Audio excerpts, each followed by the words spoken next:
Hello everyone, welcome back to my YouTube channel Study with me. Now, today we are going to learn about male gamete, which is sperm. So, this is basically the structure of sperm. Sperm is microscopic motile male reproductive cell. Sperm क्या है?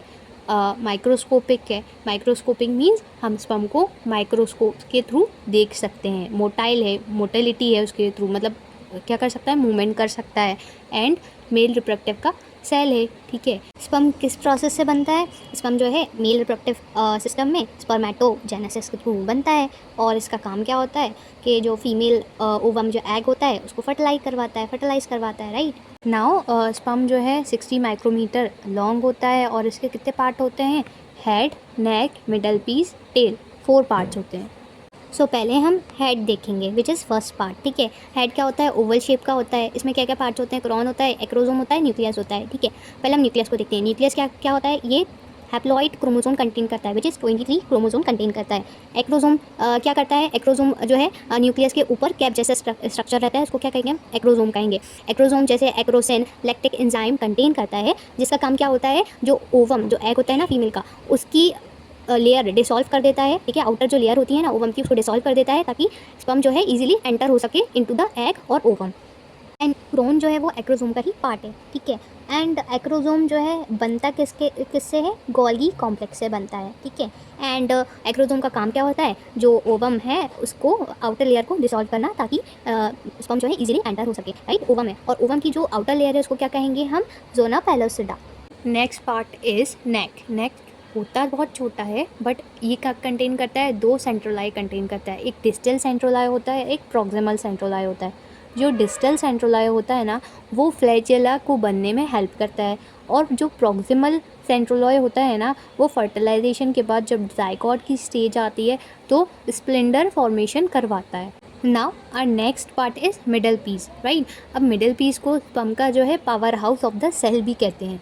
क्यों? क्योंकि इसमें mitochondria present होता है. और mitochondria हम सबको पता है एटीपी का फॉर्मेशन करता है, जो एनर्जी रहती है. और एनर्जी किसको देता है? वो फ्लैजेला को देता है, टेल को देता है, जिससे टेल जो है मूवमेंट कर सके. Right. Now our last part is tail, which is flagella. Flagella जो होती है बेसिकली थिन होती है. और इसका वर्क क्या होता है? मूवमेंट का वर्क होता है इसका, है ना. स्पर्म को आगे बढ़ाना, मूवमेंट करवाना, यही काम होता है. और फीमेल रिप्रोडक्टिव सिस्टम में जो है मूवमेंट करना, आगे बढ़ना, यही इसका वर्क होता है. और एंट्री करवाना ओवम में.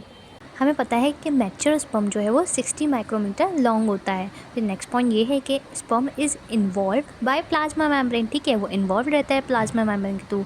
नाउ स्पर्म के कितने रीजन होते हैं? 4 रीजन होते हैं. Head, neck, middle piece and tail. हमने इन सब का फंक्शन देखना है. अब हेड हमें पता है ओवल शेप्ड रहता है. एंड क्या फॉर्म करता है? Nucleus and एक्रोसोम्स.